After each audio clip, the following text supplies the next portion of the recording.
त्या कढईमधल्या नानकटाई पहा कसल्या खुसखुशीत झाल्यात, हो की नाही? आणि शेड्स देखील पाहू शकता किती छान रंगावरती भाजलेले गेलेत. अगदी मार्केटमध्ये मिळतात अशाच पद्धतीने आज आपण कढईमध्ये कटाईत कशा बनवायच्या ते पाहणार आहोत. एकाच वाटीने मेथीत 1 वाटी तूप, 1 वाटी पिठी साखर, 2 वाटी गव्हाचं पीठ आणि पाऊण वाटी बेसन, त्याचबरोबर इलायची पावडर, खायचं सोडा, चिचं असं मीठ घ्यायचं आहे. पहिल्यांदा आपण परातीमध्ये तूप छान हाताने असं फेटून घेणार आहोत.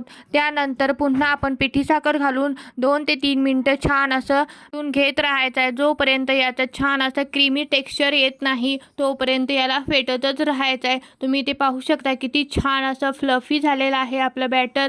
त्यानंतर आपण यामध्ये इलायची पावडर, हलकंसं मीठ आणि खायचा सोडा, बेसन आणि गव्हाचं पीठ घालून छान असा घट्टसर गोळा तयार करून घ्यायचा आहे. त्यानंतर तुम्ही तुमच्या आवडीच्या कोणत्याही आकाराचा शेप याला देऊ शकता. इथे मी राऊंड आकाराचा शेप देऊन कढईमध्ये याला छान असं बेक करून घेणार आहे. त्याचबरोबर इथे मी जो डोस्याचा तवा असतो त्यामध्ये देखील छान अशी ही बिस्किटे बेक करून घेतलेली आहे. दोन्ही साईडनी छान गोल्डन ब्राऊन कलर येईपर्यंत आपण ही भाजून घेणार आहोत.